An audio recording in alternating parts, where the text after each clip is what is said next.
চলমান কোটা সংস্কার আন্দোলনে উত্তপ্ত সারা দেশ। দেশের বিভিন্ন জায়গায় শিক্ষার্থীদের সঙ্গে ছাত্রলীগ ও পুলিশের সংঘর্ষে নিহতদের স্মরণে শাহজালাল বিজ্ঞান ও প্রযুক্তি বিশ্ববিদ্যালয়ে অনুষ্ঠিত হয়েছে গায়েবানা জানাজা। আজ বুধবার বেলা 2টায় ক্যাম্পাসে এই জানাজা অনুষ্ঠিত হয়। আল্লাহু আকবার।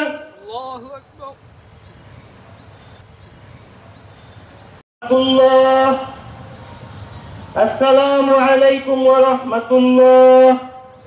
এদিকে অনির্দিষ্টকালের জন্য শাহজালাল বিজ্ঞান ও প্রযুক্তি বিশ্ববিদ্যালয় বন্ধ ঘোষণা করেছে বিশ্ববিদ্যালয় প্রশাসন। একই সঙ্গে আজ বুধবার বিকেল 3টার মধ্যে হল ছাড়ার নির্দেশও দেওয়া হয়েছিল, তবে সেই নির্দেশ প্রত্যাখ্যান করেছে সাবির আন্দোলনকারী শিক্ষার্থীরা। তারা আন্দোলন চালিয়ে যাওয়ার ঘোষণা দিয়েছে।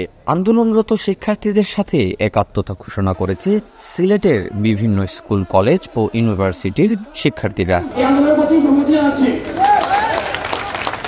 আমি এইচএসসি পরীক্ষার্থী সরকারি নতুন করে সিলেট ইঞ্জিনিয়ারিং কলেজ থেকে আমি সম্মতি জানাচ্ছি। আমি মুক্তিযুদ্ধের নাতি হিসাবে আসতে পারি, আপনারা আসবেন না।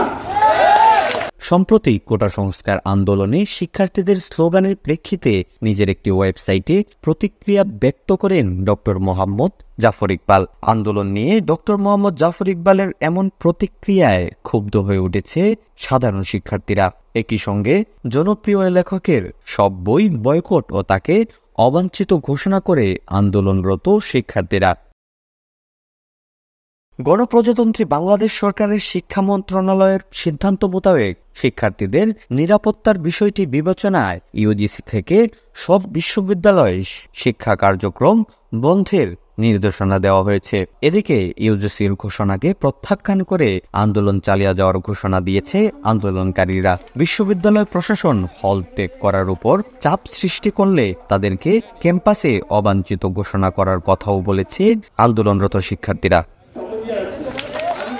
জুবায়ের আহমেদ, টুডেবিডি টিভি, সিলেট। আমি সাধারণ ছাত্রছাত্রীদের জন্য